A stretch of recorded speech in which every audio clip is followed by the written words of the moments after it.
Okay, a warm welcome to everyone this evening and to those who will be watching us later on the YouTube channel, to all of our MLE Friends.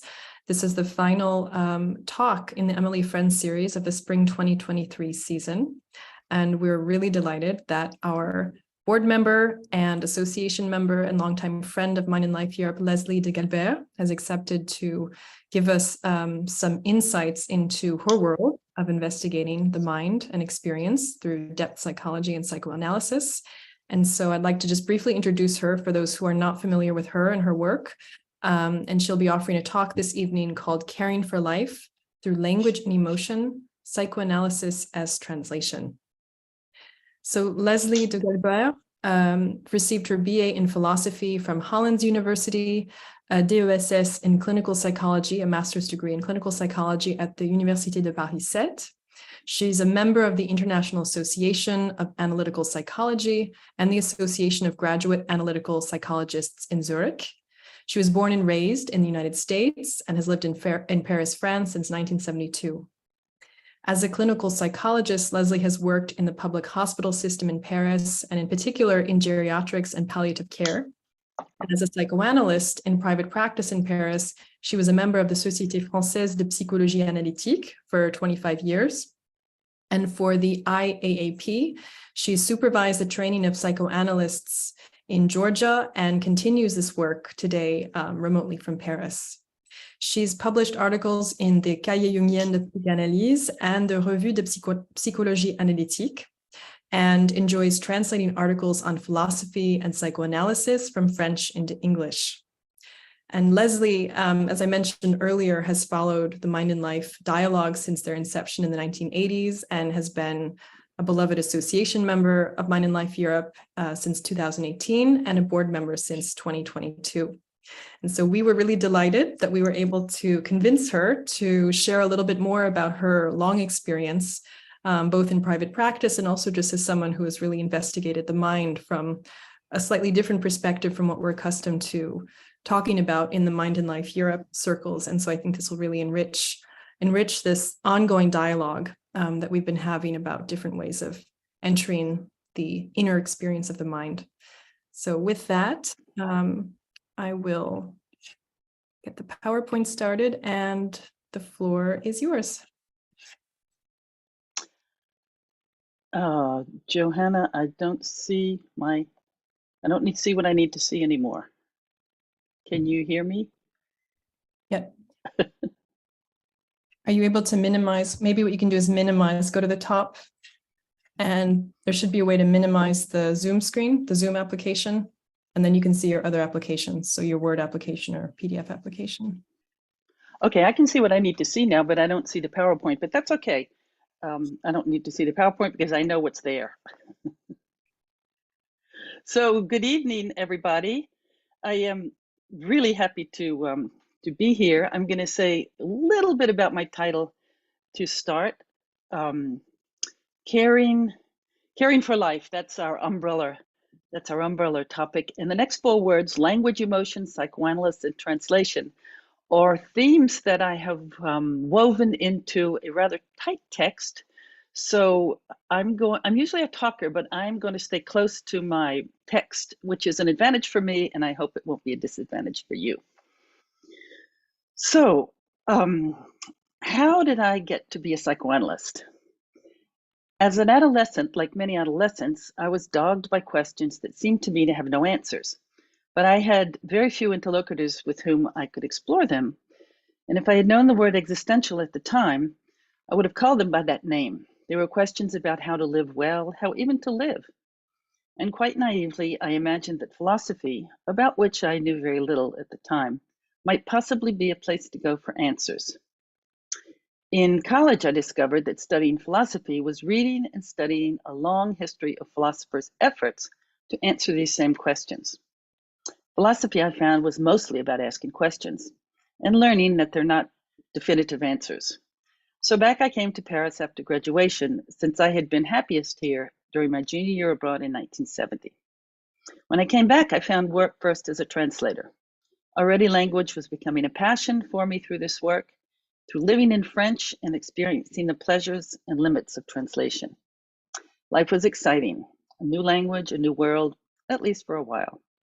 And soon after, it took unexpected turns, and I found myself in need of guidance that I found as if by chance in the consulting room of a Freudian psychoanalyst. I knew very little about psychoanalysis when I took that path, although I remembered later, that in my freshman year in college, I had read Jung's memoir, Memories, Dreams, Reflections, in a short-term study with the lofty title, The Philosophical Concept of the Psychology of a Person. Wow. So this is what I was reading at the time of the anti-Vietnam War demonstrations in the United States when I was 18 years old. During and after years of personal work on the couch, and by way of experiencing a disarming transference relationship with my analyst, I came to think of psychology, psychoanalytic depth psychology, as embodied philosophy. Language in its many forms, and love in a very particular form, were the motors of a transformation that became life-changing for me, as it can be for anyone. Personal analysis is itself the core training to become a psychoanalyst, and as a complement to that training, I returned to university for the diploma that's required for doing institutional work in France. And this is where, as some of you know, Amy and I bonded in friendship. We were probably the only two Americans in the graduate program in our university. So we might also say that in the mid-'80s, I witnessed the birth of Mind and Life, and I have followed it all along, albeit from a slight distance in the early years. But most exciting for me has been being part of the birth and the organic growth of Mind and Life Europe during recent years. So that's how I got to Paris and to be a psychoanalyst. And now I'm going to try and show in a more scientific manner, and in the words of an undaunted psychoanalyst, how it is that language and emotion became the way I practice caring for life and have brought it to Mind and Life Europe.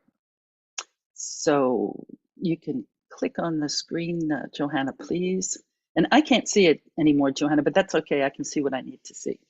Okay. So Freud, who you all know is the inventor of psychoanalysis, he was a neurologist by training. And his first published monograph was entitled On Aphasia. It was published in 1891. This is a very short book that's quite often overlooked, if not unknown, but it's really quite important, and we might even consider it to be a precursor of his work to come.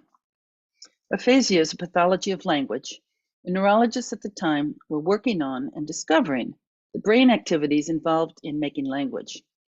The anatomists Wernicke and Broca had localized specific areas of language making in the brain, and neurologists knew that to make language involved communication between these areas, and that pathologies were caused by breakdowns in the ability to maintain the connections.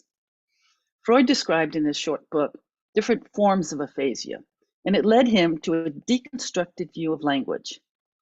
From this point of view, he noted the different elements that combine in a multitude of different manners, and thus he began to focus on the disparate components of which language is composed. And I quote Freud, "From the psychological point of view, the word is a complex concept constituted of auditory, visual, and kinesthetic elements. We owe the knowledge of this structure to pathology, which demonstrates that organic lesions affecting the speech apparatus result in a disintegration of speech corresponding to such a constitution." So he broke down language into these different parts that correspond to the different parts of language. And you're going to see it on, you can go to the next slide, Johanna, please. And so he had a psychological as opposed to an anatomical and neurological point of view. So this is a schema that he drew. And if you use your imagination, you can almost imagine it as separating, as the different parts of the brain are not in the same place, the components that make language. He has auditory, kinesthetic, visual, and as we'll see later on to the right-hand side, affective or emotional. And the heavy line is connects the, I don't have the image anymore, but I know it by heart, the associative element linking the word with the object. Now the word on the left-hand side is a closed system because he calls it the sound image, and it's a functional unit of speech. And it's complex because it's constituted of these different parts. And the way he shows that it's closed is that the circles at the end are circles that are closed circles. And what he means is that this visual image, the word, it names an object, table, chair, flower, rose, or whatever. And it's shown as having these specific different properties. So a way to illustrate how it's closed is a famous words by Gertrude Stein, who says, a rose is a rose is a rose. This flower has one name, and that's why it's a closed system. Now, if you consider it from the psychological perspective, he shows that the sound image, it's associated to an object, and it's associated consciously or unconsciously, as I'll show much, much better later on. The object is a complex of associations particular to the speaker. He says it's an open system because at any time we may have different associations, or at different times we may have different associations to the same word.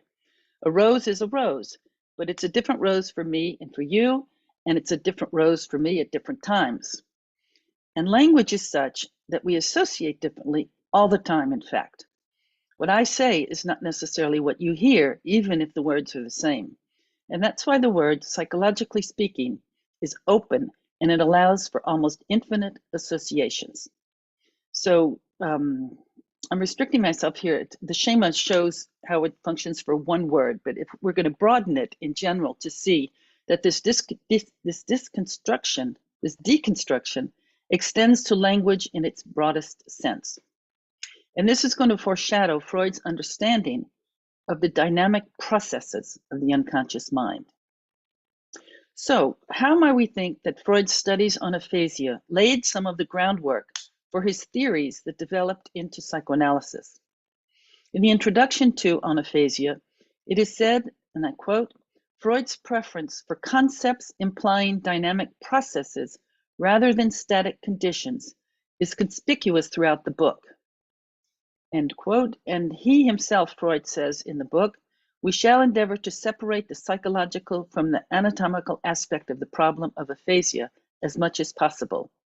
And this is precisely what he proceeds to do.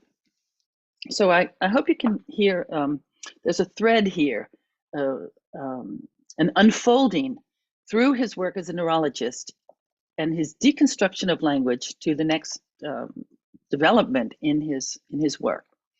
So at the same time, during the 1890s, Freud is treating patients who suffered from other neurological disorders, whereby he understood more clearly these processes of the unconscious mind. And therefore he gained a clearer picture of the body-mind relationship. The patients he was treating with physical symptoms, they had physical symptoms whose organic or physiological etiologies could not be medically determined. And as he listened to these patients and to the stories they told, and given his understanding of the open dynamical systems of words and language, Freud soon suspected that behind or within the stories themselves, he could find a cause of the physical symptoms.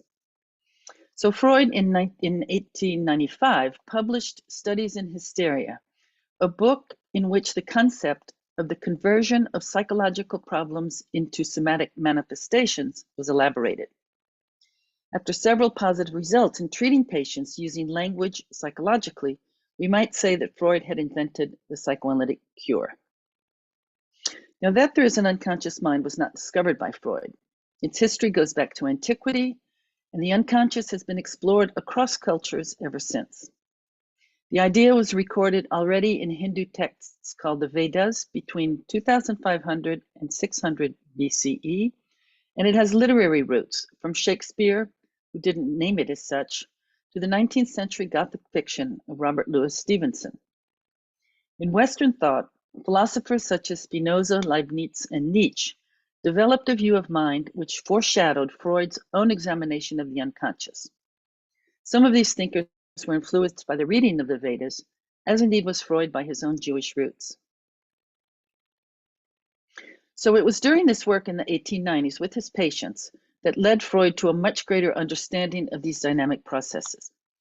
Language was central to this, and in particular, it was dream analysis that led the way. And you can show Johanna the next slide, please. we see that in 1900, Freud published The Interpretation of Dreams. This is a huge book. It's a major work that speaks directly to this unconscious part in each of us. In this book, he describes the principal mechanisms that characterize the processes during dream making. So through the hundreds of pages, Freud presents dreams of his patients and some of his own, and he proposes interpretation while explicating and illustrating the ways in which these mechanisms function. It's in the last chapter that he describes the processes when the conscious mind censors or represses parts of ourself, and the unconscious sort of picks them up and translates them in our nighttime active mind into what we call a dream. The unconscious does what we call the dream work. And the processes, the mechanisms, the processes are, he calls displacement, condensation, and regressive thoughts, images, and feelings. And so what's the repressed material? It rearranges them into stories that might become accessible to us through interpretation and analysis. The subtext here is that these repressed or censored thoughts and feelings cause ill-being and dis-ease, and that if we might untangle them and understand these parts of ourself, some change may occur that will transform our ill-being. It's a way of caring for ourselves. So if the goal of dream analysis is to bring unconscious content to consciousness so as to alleviate suffering, the challenge to doing this is that repression, censorship, and displacement are defense mechanisms, and they operate unconsciously, believing that they will avoid pain, discomfort, or ill-being for us. Paradoxically, it's these defense mechanisms that are at the root of the painful symptoms. So how can we gain access to the defended unconscious material? And that's a journey that each person has to take for herself, himself, because each of us is a unique, singular subject. And our open system of associations is unique. And therefore, there's no universal key to the interpretation of dream symbols. Each of us, in the context of the transference relationship with the analyst, must find the key, his or her own singular dictionary, to translate dream language into a conscious language that we can understand. So while Freud was publishing this book, The Interpretation of Dreams, in 1900, Carl Jung finished his medical studies and entered the Bergholzli Hospital in Zurich, where he worked under Eugene Bleuler. And Johanna, we can go to the next slide. I think it's 5. And I quote here Jung, who writes in his memoir, speaking of his entry into this hospital as a psychiatrist. Jung wrote, "At this point, Freud became vitally important to me, especially because of his fundamental researches into the psychology of hysteria and of dreams. For me, his ideas pointed the way to a closer investigation and understanding of individual cases." End quote. While the pathologies of Freud's patients were essentially neuroses, Jung from the outset worked primarily with psychotic patients. And Jung also wrote in his memoir, "I found that Freud's technique of dream analysis and dream interpretation cast a valuable light upon schizophrenic forms of expression. As early as 1900, I had read Freud's The Interpretation of Dreams, but I had laid the book aside at the time because I did not yet grasp it. At the age of 25, I lacked the experience to appreciate Freud's theories. Such experience did not come until later. In 1903, I once more took it up, and I discovered how it all linked up with my own ideas." End quote. So what were these ideas that Jung had acquired during his first 3 years of working at the Bergholzli? I'll back up a little bit in Jung's life to show how he arrived where he is in 1903. Long before becoming a medical doctor and a psychiatrist, he had been familiar with nervous illnesses, as his mother had spent more than one séjour in hospital during Jung's childhood for what he later understood to be mental illness. His own questions of identity are recounted in his memoir, notably, for example, the time when at the age of 7 or 8, he would sit on what he called my stone that jutted out of a wall and play an imaginary game in which the stone might have a voice. Jung would wonder, am I the one who's sitting on the stone, or am I the one on which he, meaning Jung, is sitting. Is Jung the child or is he the stone? And he experienced this game as a question whose answer remained totally unclear. And his uncertainty was accompanied by a feeling of curious and fascinating uncertainty. As a youth disturbed by mind problems, Jung was drawn to philosophical writings where he thought he might find explanations of his experiences and perhaps even answers to questions that dogged him unceasingly. So when it came time to choose a path for university, Jung was torn between the natural sciences, philosophy, history, or even archaeology. And he writes in his memoir that two dreams guided him towards science, and then for practical reasons towards medicine. Next slide, Johanna. And during his years of medical school, Jung never lost interest in philosophy, and it took a turn towards spiritualistic phenomena when he came upon a small book in the library of a friend's father. The stories recounted in this book led him to entertain the possibility of a physical veracity of the phenomena recounted, phenomena that was spiritualistic in nature. Thus, Jung wondered, although these uncanny stories were reported as subjective experiences in many cultures all over the world, might there be a connection between them and some type of objective behavior of the human psyche? And he says, with regard to this cardinal question, the objective nature of the psyche, I could find absolutely nothing except what the philosopher said. So we hear that he has a lot engaged in his medical studies. Before he even chooses psychiatry as a specialization, he keeps his interest in philosophy where he finds answers and doesn't know psychology yet. So these are the interrogations of a young man with very little knowledge of psychology and who had read a lot of philosophy and had a very open mind. He's already wondering if there's an objective psyche. But by the time he had been a psychiatrist at the Bergholzli for a few years and gained a better understanding of the mechanisms of repression by rereading Freud's work, he actually became what we might say was the first experimental cognitive scientist. He believed, as did Freud, in the importance of the symbolic meaning of repressed psychical material. Freud's understandings of the symbolic meaning Freud's understanding of somatic disorders led him to determine unconscious causes for these somatic symptoms. He had shown that nocturnal dreams offered what was later called a royal path to unconscious materia. In his own clinical work, Jung began to seek other manifestations of this activity. And to this end, he set up a laboratory for experimental psychopathology at the Bergholzli, where he developed his word association experiments that sought to reveal such manifestations. And on the next slide, you can see this book that comes out of these experiments. And some people consider these experiments to be Jung's most important contribution to psychoanalysis because he followed scientific procedure and used rigorous experimentation to demonstrate the effect of the unconscious. And his hypothesis was that disruptions and disturbances arising during associations made to a list of stimulus words would signal unconscious processes in the same way that dreams might reveal them. So I'm going to try and show very briefly how his experiment worked, because it truly was a real scientific experiment that is going to link what we might call hard science to these unconscious processes. So one or two aspects of the experiment that concern us here is first describing it. The experiment itself was constructed as a list of 100 words, and the list was read twice to the subject, and the reaction time to each word was measured at each reading of the list. Jung and his colleagues used the galvanometer, which is an instrument used to measure electrical currents, and they were measuring and recording physiological effects in the body of the subject during the experiment. And the psychogalvanic component of the experiment was crucial.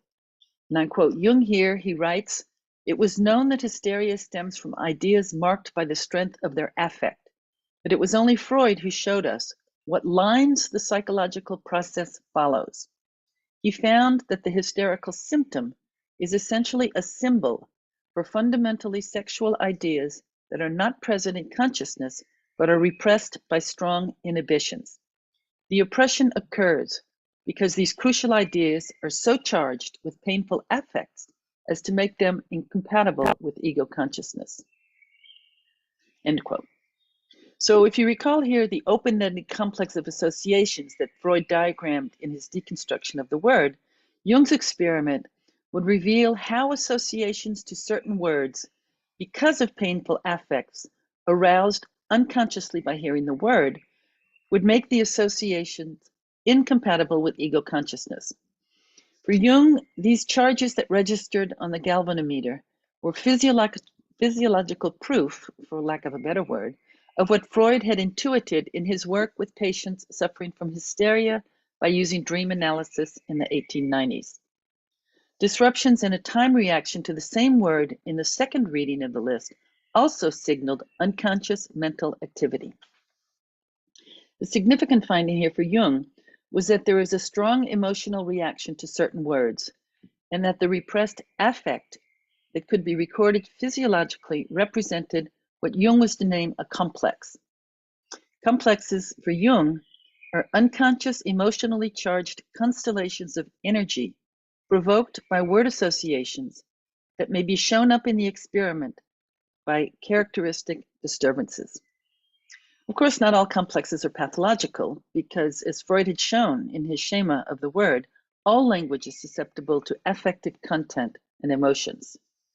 Psychopathology occurs when, due to trauma or other painful experiences, ego consciousness represses or censors these experiences as a defense mechanism, and what Jung called a complex might ensue. So one important part of the theory of psychoanalysis is that bringing the repressed contents back to consciousness offers a possibility of relieving psychological suffering. So the missing element here in speaking of psychoanalysis as therapy, as caring for life, is of course the relationship between the therapist and the patient that we call the transference. The transference is an asymmetric relationship of love in which all therapeutic work is grounded. For the patient to allow painful, unconscious experiences to reemerge to consciousness, there needs to be an environment of emotional security, of confidence, of love.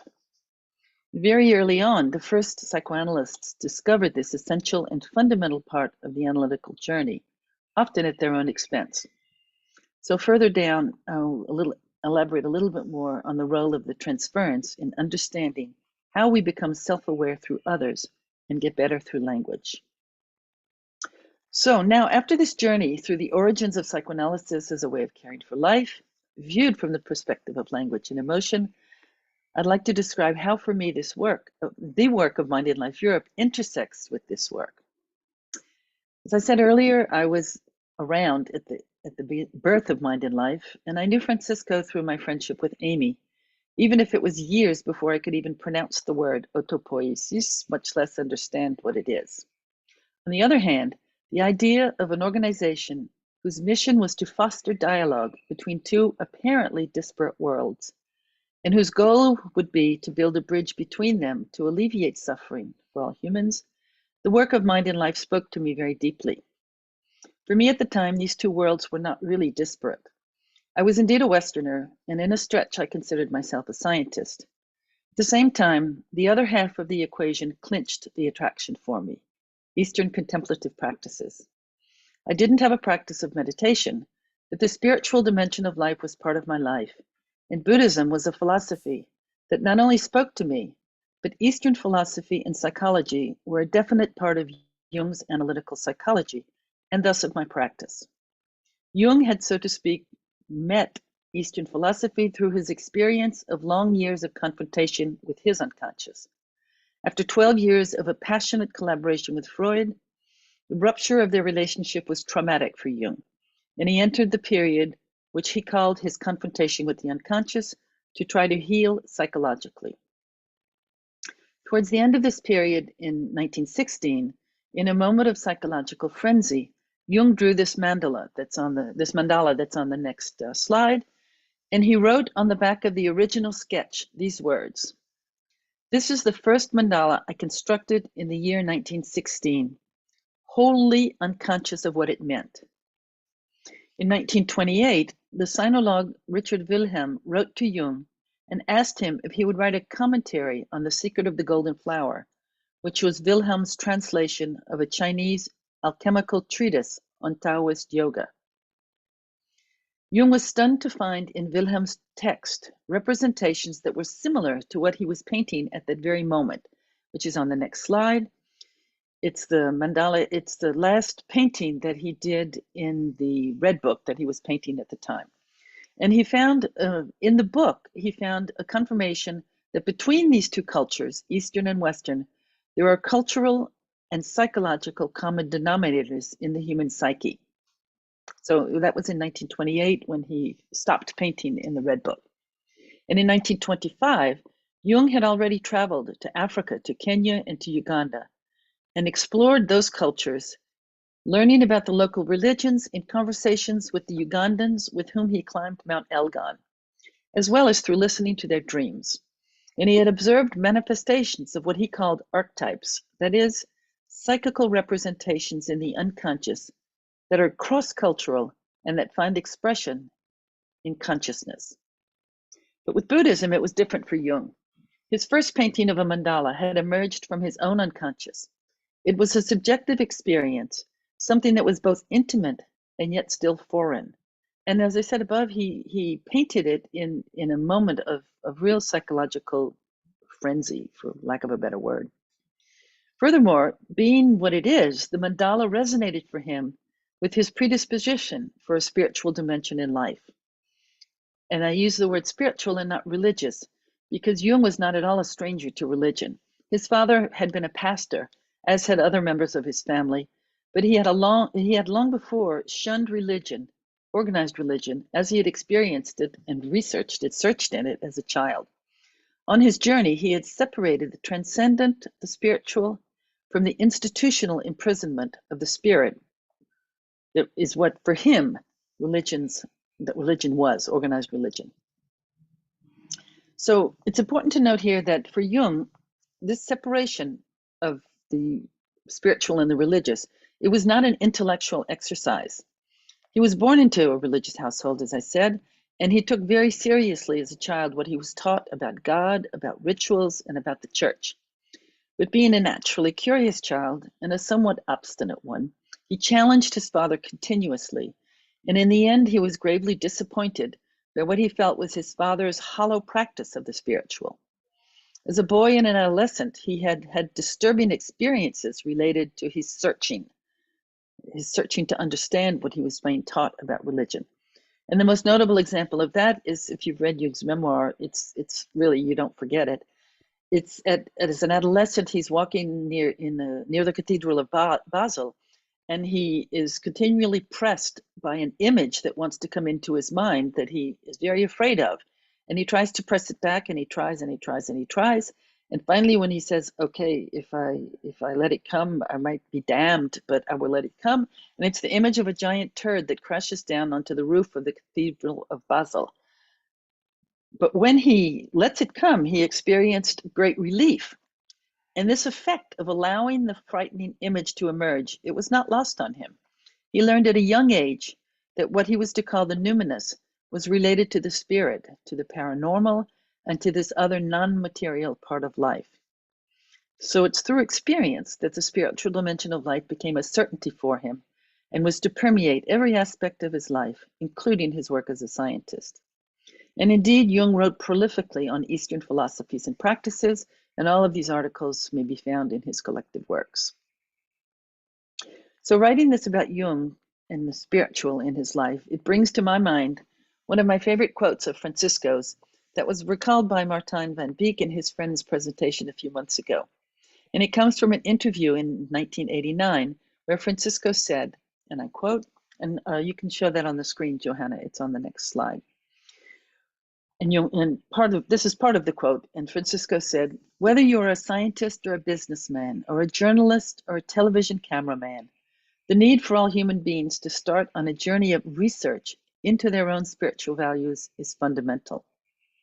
Being raised in the West and as a scientist, I believed that science and rationality can give all the important answers. What I realized was that science and rationality are only one among many ways of knowing. It was at that point that the great traditions of spirituality began to speak to me. I happen to be very close to the Buddhist expression, not because I believe Buddhism is true as opposed to others, because it speaks to me in a very clear voice. I don't think one can ever say that spirituality is a kind of perspective that pervades every human activity. If science is not able to live within that ecology, there's something wrong with science. End quote. In fact, for Francisco, as for Jung, it was after a traumatic life experience that the spiritual dimension of life became clear to each of them. And this evidence of the spiritual became integrated into their life. And we cannot not note here how phenomenology, how experience informs who we are and how we live. That experience is central to shaping who we are, how we live, and the worlds that we inhabit. So to come back to Western science, I'd like to trace an arc of Francisco's scientific work, not in detail at all, but as a stepping stone to come back to speaking of psychoanalysis. I also wish to suggest that a red thread runs through Francisco's work as his visions unfolded from his beginnings as a biologist. Indeed, I find that there is an inherent logic in this unfolding. So when I finally found the courage to try and understand autopoiesis, I had a basic understanding of enaction and a very basic understanding of neurophenomenology, which made my approach to Francisco's biology somewhat easier. To say it very simply, I came to see autopoiesis as giving a certain concreteness to enaction and to neurophenomenology. Their underlying processes came to seem similar to me. I learned that a single biological cell lives, goes on living, has a membrane, an inside and an outside, and this going on living involves a co-living, an interdependence, an interaction between the inside and the outside. And this interaction is what allows it to go on living. Michel Bidvol says it much more eloquently, explaining and aligning these concepts in his article on Francisco's life work. And on the next slide, Johanna, we can see a quote from Michel, who writes, "At first sight, the concept of autopoiesis is a theory of living beings, of how they establish the domain of their autonomous persistence. But it is above all a theory of elementary cognition. Cognition is definitely not a passive picture of some external reality. Instead, cognition is mostly governed by the organization of the living system after it has internalized a process of mutual co-participation with its environment. Of inaction," Michel writes, "Francisco himself made the decisive step of extending his autopoietic theory of cognition to animal and human cognition through the concept of inaction." End quote. Inaction, we read, is an extension of the autopoietic theory. Be it a unicellular organism or a multicellular complex like you and I, this cognitive activity consists in a kind of translation or interpretation that shapes both the experience of the subject and the world she's experiencing. The last phase of Francisco's work was the Neurophenomenology Project, which is a methodology that takes inaction into the experimental setting. It draws together objective data about the functioning of an organism and experiential or subjective data from the experiences of the subjects in the experimental situation. As a psychoanalyst, what draws me to this methodology and to the theory of inaction are the notions of subjectivity emerging in relation to an environment and to others, of a primacy of first-person experiences, and what I confess that I extrapolate from the theory that speaks to the complexity of the interrelation of subject and object, self and other, especially qualitatively rather than quantitatively. Autopoiesis as the cellular prototype of inaction and inaction are both focused on processes of translation based on the organism's structure. Our understandings come from what we are, and what we are is the accumulation of the hazards of our experience. Psychoanalysis for me is a way of caring for life. In the beginning of my presentation, I mentioned that my first job in Paris was as a translator. At 21, I had no idea what I could or would do with an undergraduate degree in philosophy. I knew enough French and had done lots of translating, and the job that I found was in an environment that was marvelously stimulating.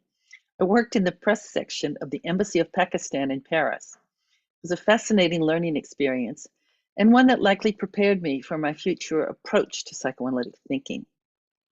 I would like now to use the notion of translation as a metaphor for the psychoanalytic process. By now, you know well that it's a therapeutic psychodynamic process whose primary tool is language in all of its forms. One that, by way of a love relationship that we call the transference, produces changes that transform our original life into one that has more meaning, that is more understandable, and that brings us closer to being who and how we most deeply want to be. In 2002, the British psychoanalyst Adam Phillips gave a lecture in Cardiff entitled On Translating a Person. When we translate, usually a text, we give a new version of an original. After being translated, the text is the same, but it's different. Phillips writes that psychoanalysis, at its most useful and interesting, can be a consciousness of history, a consciousness of alternatives, and a consciousness of aspirations and possibilities, a wish for translation. Psychoanalytic therapy is a dialectic.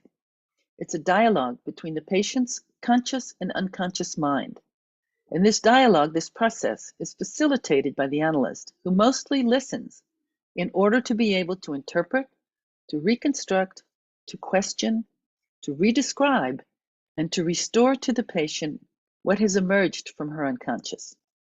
And the patient's capacity to recognize and reclaim what's been projected onto the person of the analyst is what produces the change that the patient wants to experience.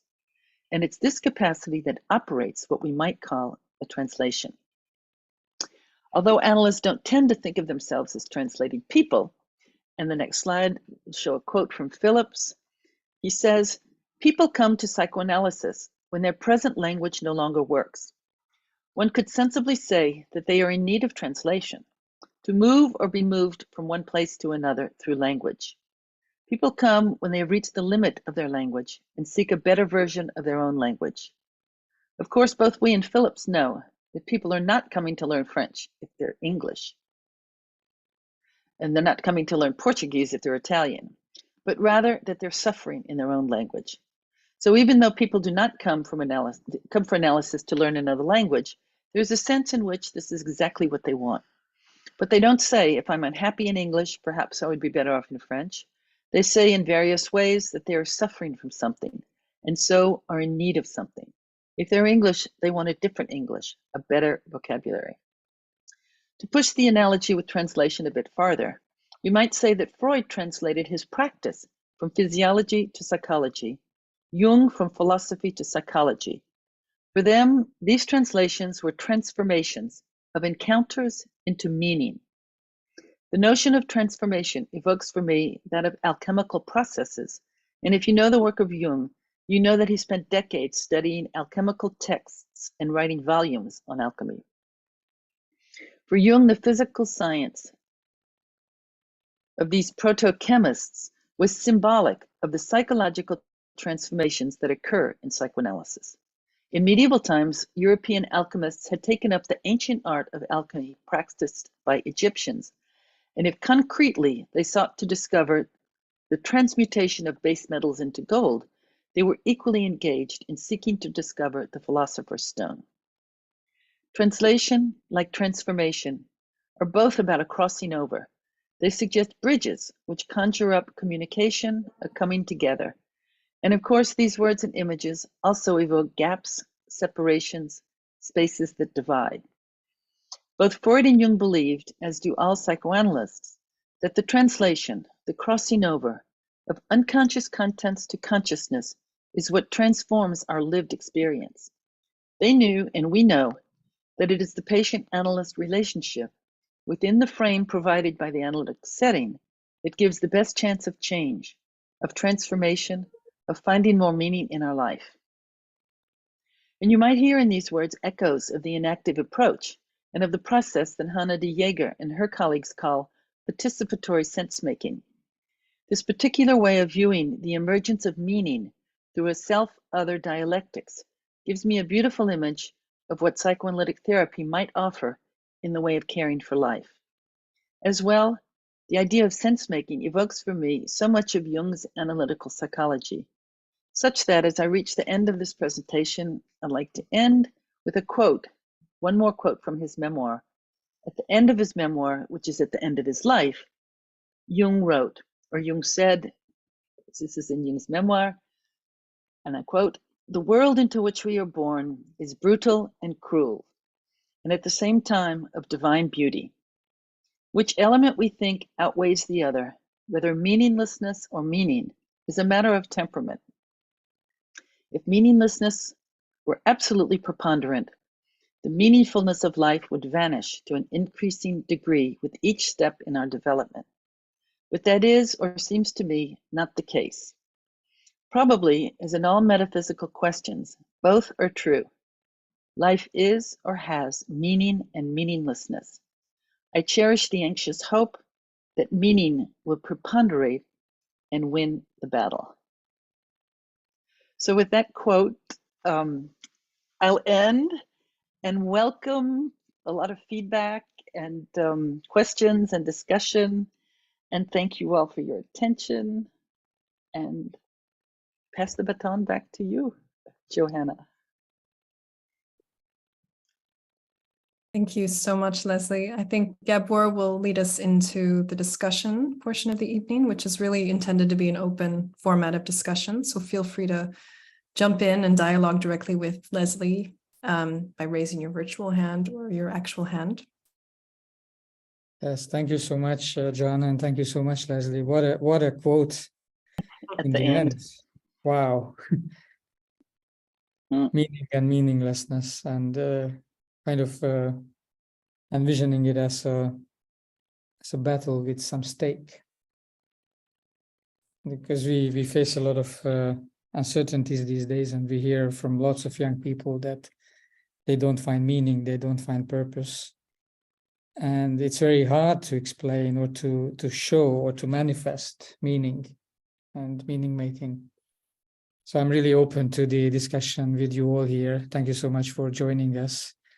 Amy, Andreas, Willeke, Peter, good to see you. Perla, Wolfgang, Catherine, Annie, Bruce, and Matthew. So let's have an open, vivid, lively dialogue with translation and transformation.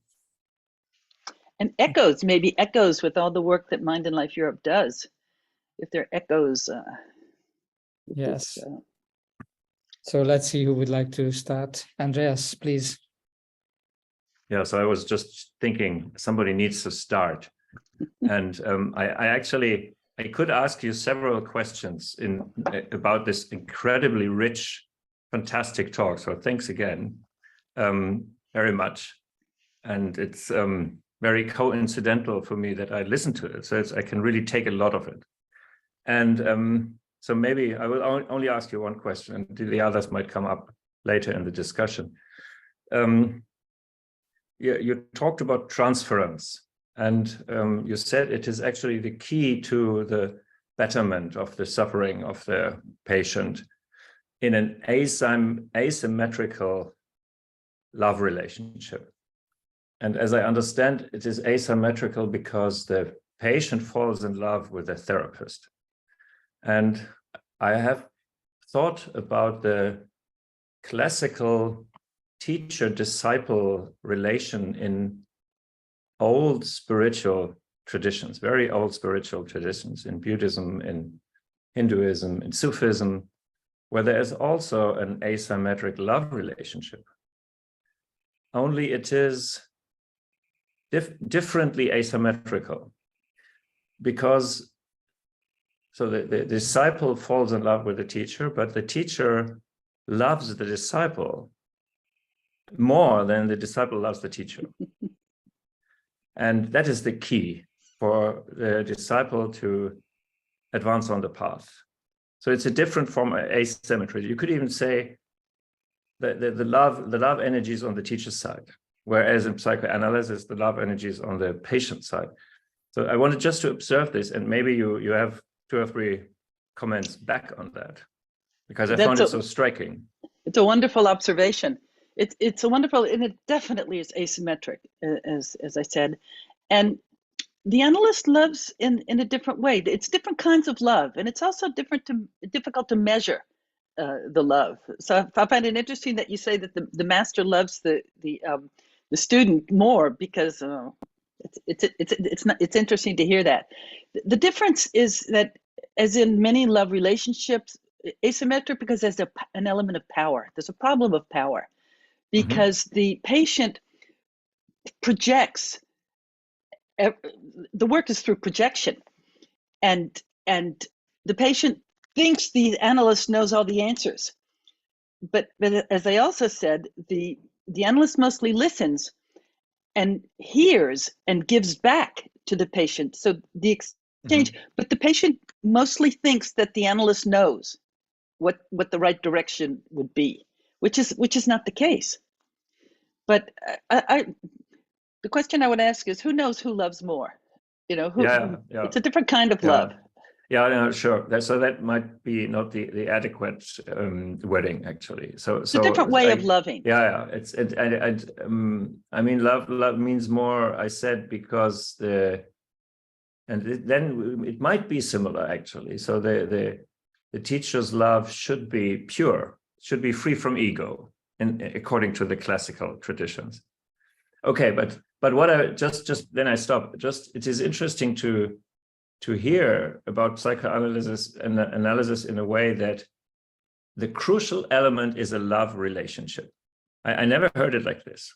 I mean, everybody knows about transference, but to put it like this, that the healing element is a love relationship.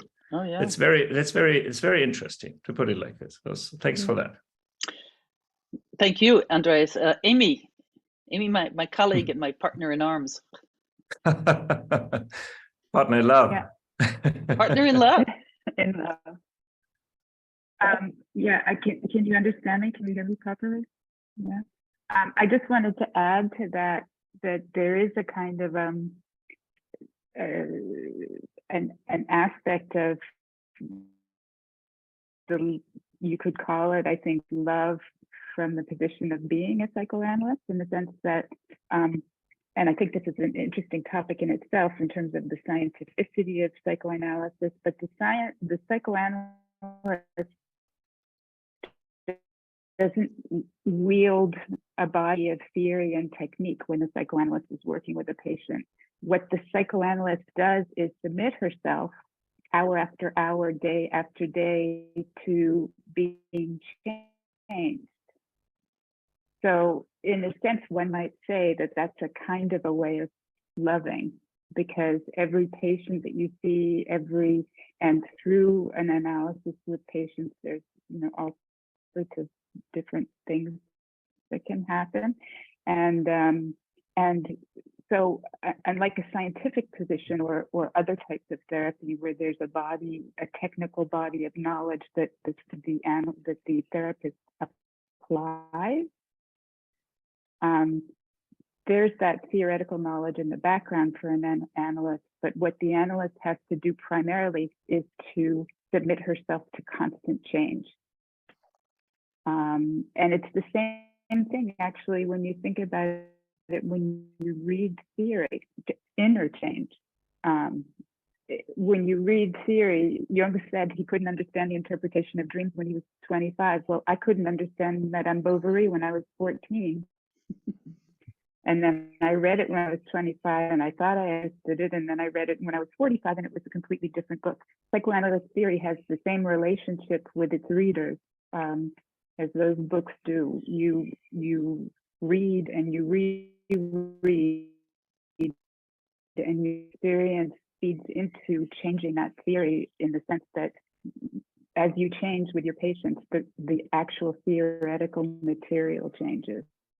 So for me, that dynamical aspect of the work that does make it different from a scientific practice in this very maybe stereotypical way, involves something like love. Like what we could, if we were to, start riffing all together on what we thought love is, being capable of putting yourself in a position of accepting to be profoundly changed by another. The analyst does that. And the analyst changes also. The analyst changes. It's constant. It's a constant. It's really like the notions that the ideas of Francisco. It's a continuous changing. It's a process, and that's, I think you probably heard all the way through my talk, the ideas of dynamic processes and of change, transformation, translation. It's ongoing.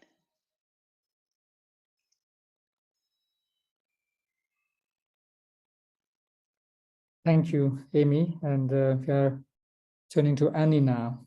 You have made posted a post in the chat, so maybe you want to refer to that or something else. Yes.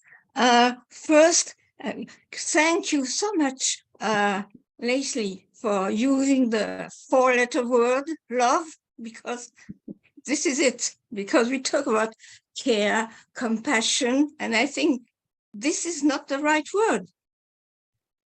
And we're in the West, and the proper word is love. And we, in the Buddhist world, we talk about compassion. This is not it. I mean, for us, in my experience, the proper word is love, and we have to use it. Otherwise, it doesn't have the same impact. And in terms of, let's say, spirituality, the question is, when you translate a word or concept, the question is having it the same impact in experience than the original word, because what we translate as compassion in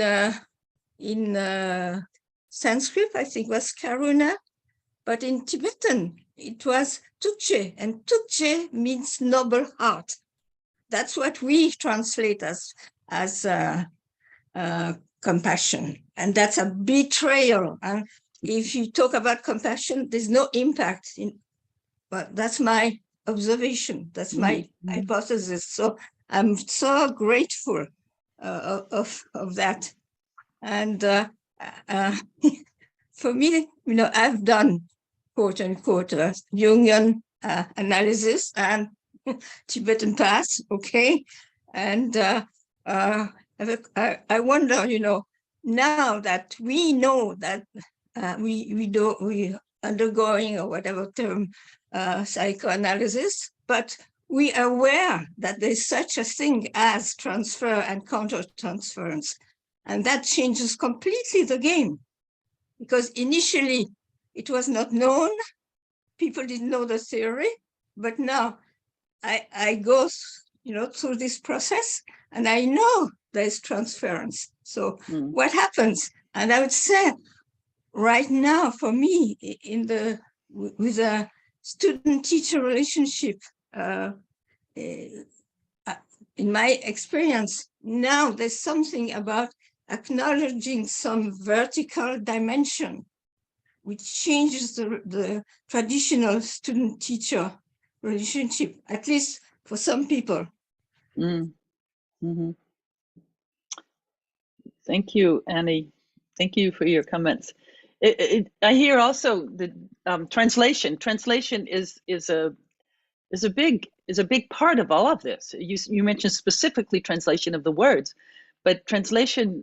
I just love that as a metaphor for the change that happens. It's all intertwined with meaning and making meaning and yes. And actually both terms, translation and transference, mean the same thing etymologically. Translatio and transference means carrying across. So it means that you take somebody or something, in this case somebody, you take that person and you carry it across a river, across a gap, or across a challenge, across a difficult situation. It's not simply, feeling compassion or feeling no. It's carrying across. And That's it's what both. these It's terms both. mean. Yeah. Both are changing, and both are changed. Both are changed in the process, in different ways. But it has some physicality. It has some embodied experiential character as well. So it's not that, you know, you sit here and that person sits over there, but you interact, you grab, and then you carry across. And it's amazing that translation means that originally, that physical aspect of carrying across. So some metaphor is creating metaphors which are equivalents. It's again the same word, I'd say. Yeah, yes. It's literally the same. That's why I like. It's the same word. It means the same. Yeah. Like carrying across. It's amazing. A long time ago, I read a book by Eva Hoffman. When I was writing my psychoanalytic accreditation thesis, studying the intrapsychic processes in multilingualism. And she wrote a book called Lost in Translation, long before the movie was made, where she spoke exactly to that point. She had left Poland after the war and immigrated to Canada as a 12-year-old and had to learn English. And she describes what it was like to say the word river in English didn't contain the life that her word in Polish, the same word for river in Polish, because they're bodies. The words are bodies as well, and have so much meaning. And that's what's carried. That's carried across in a translation, like the transformations among people are also carried across us. Andreas. This brings me to one of my other questions. It's very practical, but I don't want to hog the discussion. So, I'm the only one. Please. I'm the only one with a hand up. So, I have to be slow in order to understand actually what I want to ask. This is about the domain in which all this happens, the metrics in which all this happens. So we have been talking about words and somehow about object associations. This was the very first graphics. And then we also saw the very interesting little excerpt from Michel Bidbol, who writing about Francisco and saying that, let me find it, that cognition is, I roughly quote, is the organization and realignment of living systems, which then, and this is my addition, are part of the whole environment of reality. So they actually, cognition is something material, self-organization of a center, which at the other hand is also completely entangled with the whole thing we are all entangled with. So in a way, I hope you see what I'm after. I need some. I need a long runway to get this plane into the air. So it's actually about two things. It's about the status of language in relation to body, and it's about the status of individuality in terms of the whole, and it is about the question: what is actually then healing? So we have cognition as the sort of self-translation process of one coherent but still differentiated whole. And I would say words are actually a special part of this whole, but they're still part of this whole. And there's a huge process of getting in touch with oneself, which is cognition, which Francisco describes in various ways. And it's actually, although it seems to be individual, it is also the communication of the whole with itself through individuals.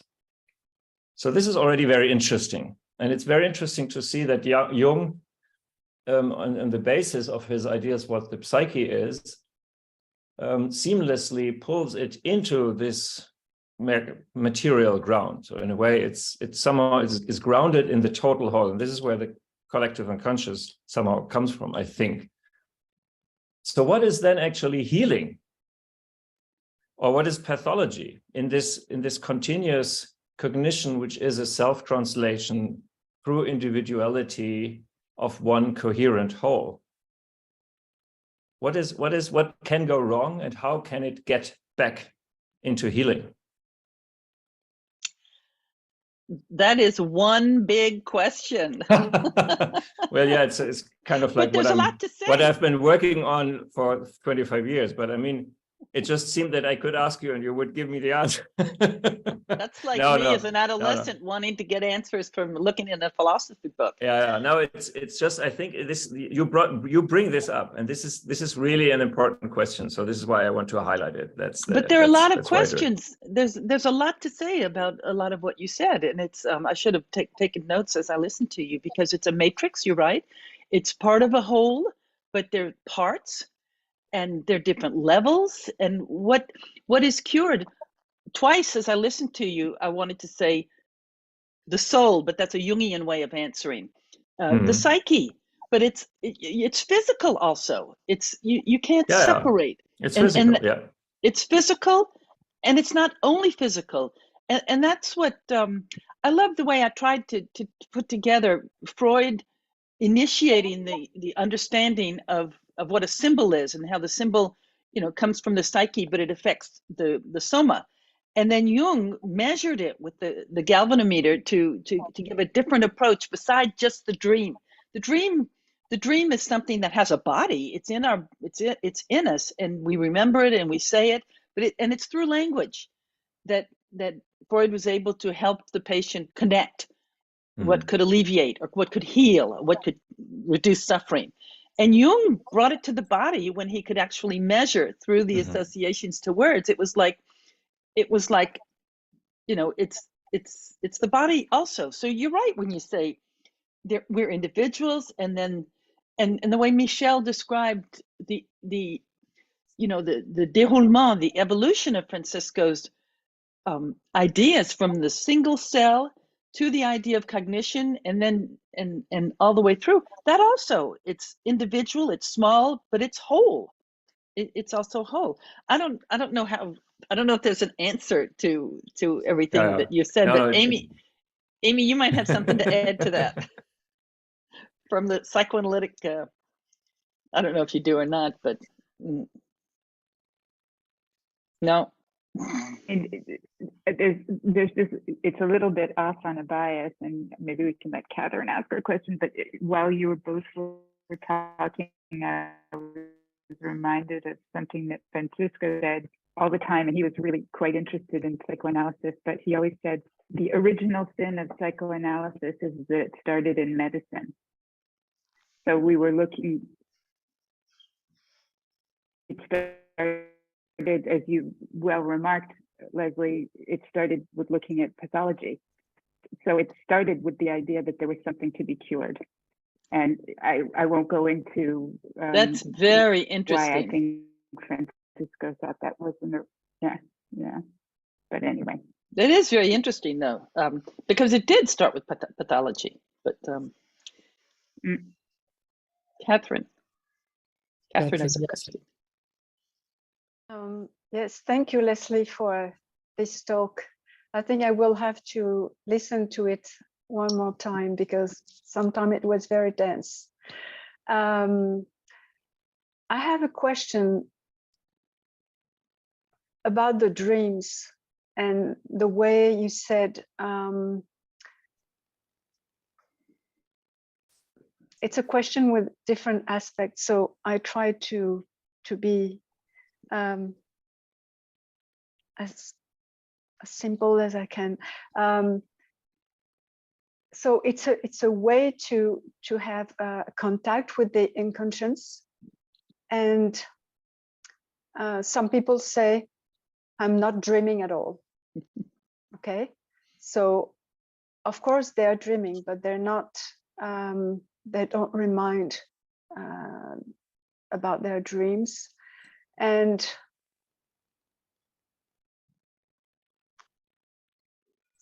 of course, during a cure, you have many dreams, and you speak about your dreams. But is it when it has been studied by Freud or Jung?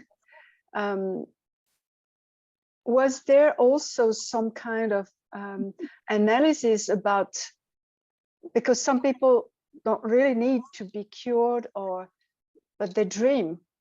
And so was there some kind of research on this specific,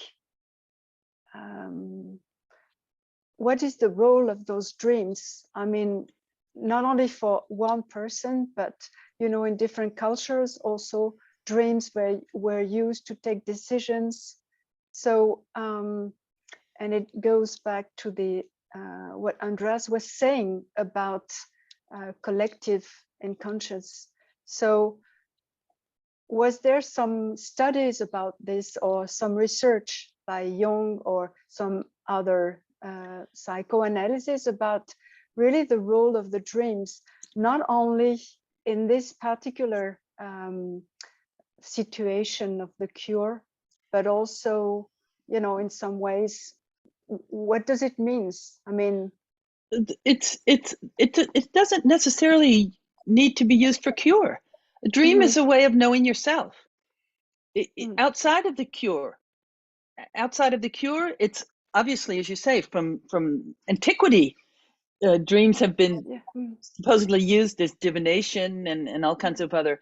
But in the context of the invention of psychoanalysis, and that's one of the reasons that Freud and Jung, it was one of the reasons for their rupture, is because they ended up having different conceptions of how the unconscious functioned, and it's very superficial to say Freud, who discovered the function of dreams and how repressed material can cure us. Jung grew to have a very different understanding of the functioning of the unconscious. But dreams, for anybody who's done psychoanalysis, but anybody, it's a way of being in contact with yourself, your unconscious self, because dreams are made by our unconscious. And but I'm not sure what you mean by studies. No, I was just thinking about since there was all this work done by Freud and Jung, maybe some other people, researchers, would study, you know, the relationship between the dreams of some people and their life, and maybe somatic things. So just outside of a cure, I mean, not, you know, for people not being cured or not really needing some translation from their dreams. So it's just, it's also, and I'm just thinking about the use of the dream by different cultures, you know, to take decisions. And maybe it's more anthropology. It's this kind of thing I was thinking of, you know. Maybe anthropologists have been studying this kind of things. I think there's probably a world of literature on it, but I'm not sure. I hear the scientist in you. Not only, yes. it's no. For me, anthropology is a science also. So it's, you know, it's also a way of knowing what is a dream for different cultures, and how it is used, and how it is translated, and how it is looked at. For me as a psychoanalyst, very often my own dreams, I say, oh, it's so uninteresting. It's you know, this isn't telling me anything. But if you think that dreams can tell you something, even little dreams can tell you something about something that's in you, and you can translate it into something that may be useful. So that's a really a psychoanalytic, it's a psychoanalyst's relationship with dreams. But it's not just for getting cured. It's a practice. It's another practice. It's a practice of the relationship with a part of yourself outside of the cure. I don't know if that answers. Yes, thank you. Yes, it is. Thanks, Catherine. I know that Johanna would have a question. Just really quickly, Leslie, I'd love to draw you back to Andreas's question actually previously, which I heard as something along the lines of, well, then what ultimately is it that's being healed in this process? If we look at it in a very, I suppose, circular and holistic and enmeshed way. And I was just wondering if you could maybe sort of make the leap with me and relate this to Jung's notion of individuation, because that seems to be really part and parcel of his understanding of healing. But it's an understanding, at least it seems to me, that's very teleological. So there is a telos involved in that, kind of like the translation, the transference that we were talking about earlier. We are trying to bring, or you're trying to bring someone across a certain distance. So I'm just wondering how, given how it was framed in the question of Andreas, and then given perhaps Jung's understanding of this form of healing, how would you sort of reckon? That does very much have to do, thank you, Johanna, that does very much have to do with the way Andreas formulated his giant question, because individuation, it has to do with Jung's concept of the self, which is very particular from other psychoanalysts. For Jung, the self is an archetype, and an archetype is by definition in the unconscious, and the archetype has manifestations in consciousness. But the self, which is the unus mundus archetype, the main archetype for Jung, the self, that is what individuation has as a goal. And if that's the reason you say telos, okay, because there is in individuation, the goal is to realize oneself's potential. But that's an unknown, uncharted territory for all of us, for everyone. And what it's particular to Jung, but it's also particular to becoming who you want to become. And so it's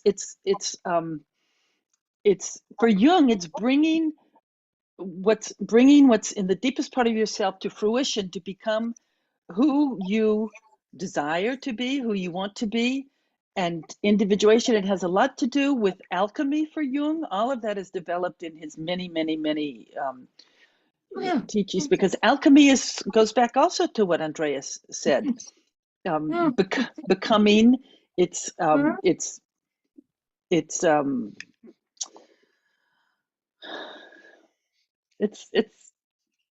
what part of your question have I not spoken to? I see Andreas.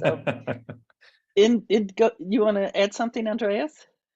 I could, but I also see, I could directly add something and even strengthen some aspects of what you have exchanged, but I don't want to. No, please do so. Go ahead. Okay, there's also, and then Wolfgang, because I said, we will have time for Wolfgang. No problem. Let me do this. So I think thanks, Johanna, for what you brought, really, because we need teleology. We need a telos. We need somehow a direction, an arrow, and it's just coincidentally, by the way, the topic of the paper I wrote with Francisco was about this, and this telos. So if we have a telos, then there is something which is more healed than other, because it's closer to this telos. And what did I want to say? And the interesting idea of self is that, in a way, it is individuation as realizing the whole thing which the individuation is part of. So the realizing the individual self, which in truth is the whole thing, the big self. And this again is a very old figure. Like just look at the Vedic understanding of Atman and Brahman. So the superior secret is that what you realize in individuation is just the whole thing, which is realizing itself. And if you are not able to realize the whole through self-realization, then it is suffering, then something is broken, then something doesn't work. And the paradox is that if you realize yourself as the self, the self with the minor s, the small s as the self with the capital S, it means that you somehow have to step back from yourself, because otherwise you can't realize it. And then we are in Francisco's article about organism as self, you see. It's very close. It's very enigmatic, and it's enigmatic for Western thinking because, and this is another point you mentioned, some of you mentioned, because in the end to do this, it is not about doing something for yourself. So the idea that healing is realizing your particular individuality in a successful way is only half of it. This is, this is actually losing in translation the other half of it, which means that you need to realize the whole's individuality through your own realization, because otherwise it won't work. It won't give healing. And that's the Western mistranslation, actually, of the older things. And it's interesting to hear that, I mean, if you are a therapist, then you're working on the healing of individuals. So you're very much focused on personal well-being. And then the other half somehow gets overboard. And I think this is a problem. Okay, these were only some aspects, but I'm very grateful to you to prolong the runway. Still yes, taxiing. Yeah, it's still taxiing. And thank you, Johanna, for your absolutely, yeah, question. really great, Johanna. Fantastic. Wolfgang. Yes, Wolfgang, please. Okay, thanks. And thank you, Leslie. And thank you, Andreas. Thanks to your question and elaboration. My question has somehow morphed, and I realize it's both a question about love and a question about wholeness, I guess. And at first I thought I asked the question, and I put the question out here first, what is love? And meaning, what is love to you specifically? Because it's not about an authoritative answer. In this whole context also of the therapeutic process, etc., but also maybe generally in life. And why I ask this question has to do with also kind of part of a personal journey, which I'll not unfold in all the details, but that has something to do with realizing that I had a very strong confusion, which I hope lessens a little bit, about love kind of as approval, agreeing, agreeableness, and how that relates to self-love and so on, which partly has to do with some of work that I've done connected to Peter Koenig's work. So I'm also looking with an eye to Peter here with what he might have perhaps to say if there is something about love.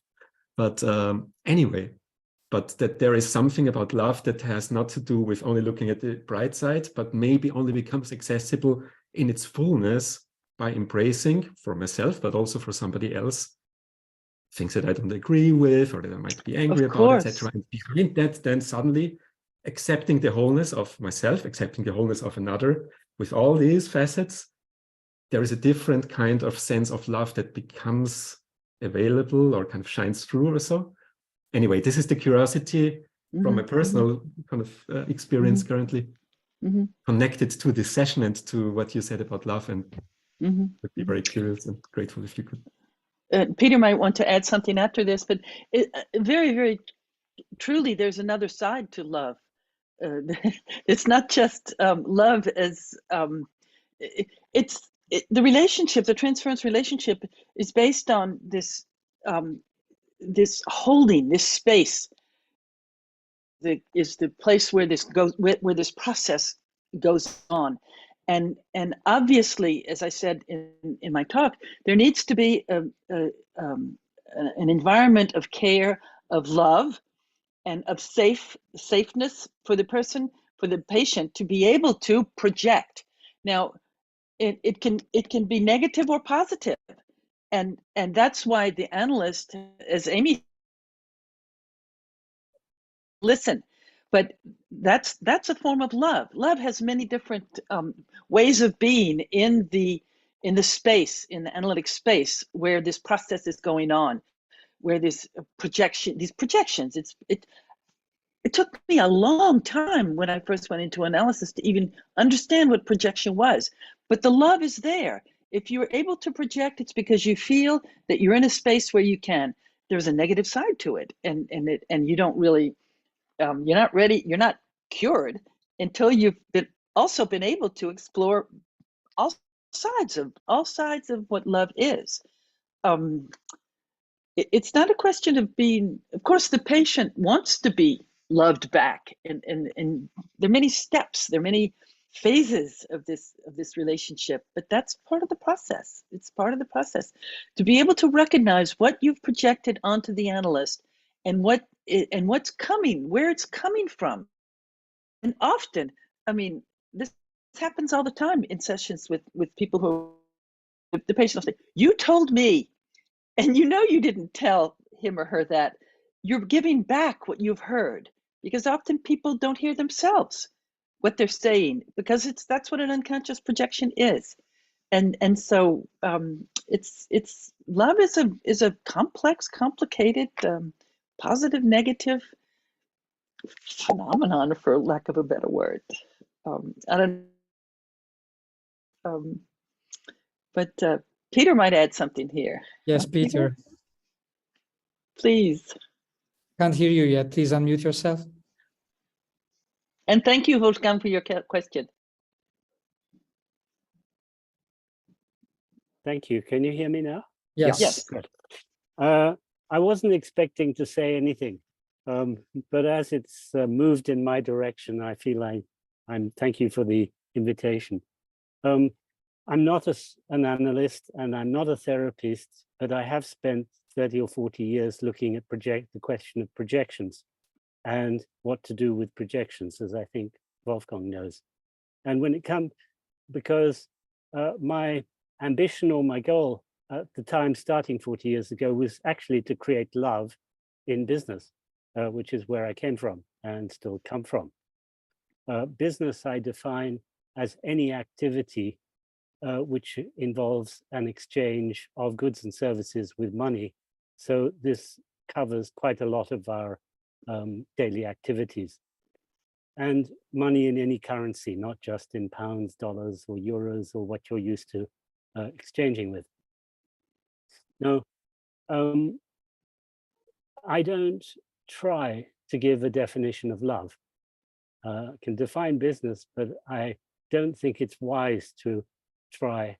And the interesting thing in this conversation is that I love the work with language and translation, but I am lost, and I use words in my process. That's the empirical research I did to reclaim projections, which is what my work is about, to figure out what is being projected, not just on me and as a non-therapist, but just in general, because life is actually a continually projecting process. Mm-hmm. And my work is to, if somebody comes to my work, it's to figure out what are they projecting on what and whom and where, and to help reclaim those projections. And I've got a little system which I've developed and refined over the years, which actually helps that to happen. Mm-hmm. And where I've been coming to with this conversation is it's quite amusing for me, because having used words and language, which I do every day for the process that I've refined, I find myself at the moment, and particularly when it comes to love, to be lost for words. And I think I'm very happy about that too. I wouldn't want anything else than to be lost when it comes to love. So I think I would recommend everybody losing themselves in love and being lost for words for it. So that would be my words about that. So thank you very much. Thank you. Thank you, Peter. Thanks, Peter. I think it's a good culmination of our discussion, and we would not be able to go forward after that. So I think we just need to stay in that losing oneself in love. And I think that relates to what Andreas was talking about, that individuation is just one side or one part of this story, that you need to realize the whole through your individuality. And I think that answers Andy's question in the chat too, and comes to what Francisco referred to in one of his papers called Organism, the Meshwork of Selfless Selves. There are selves, but they can become and they should become selfless in the process of contributing to the whole. So I think that's what love is, contributing to the whole by losing oneself and becoming oneself by that. That's lovely, Gabor. I lovely. You see, Peter, we somehow can do it. Yeah. I love this. Love this. I love this. Just wanted to connect the dots and no, lovely. And you know, Francisco was one of the few biologists I know of who tried a definition of life in another paper, the 1997 paper, Patterns of Life. Normally, biologists never say no, I can't tell you. It's not possible. I don't, whatever. And he did, and it was so seminal, you know. So I think it's great to try a definition of love, and then let's see how it feels. Yeah, thank you, Gabor. Really, really great, lovely. So I would like to thank you all. Thank you, Leslie, for this wonderful, really inspiring talk that was really insightful and enriching and initiated a wonderful, wonderful discussion. Thank you all for participating in that. And, yes, thank you all for being here, for your feedback, for your interest. Great. Listening to how this is in Mind and Life Europe now. Thank you. And let me just share an end slide for you all to take a look at. Hopefully it will come. That was it today, and this is what's coming. I'm giving the floor back to you, Joanna. Thanks, Gabor, and thank you again, Leslie, and everyone who is here tonight.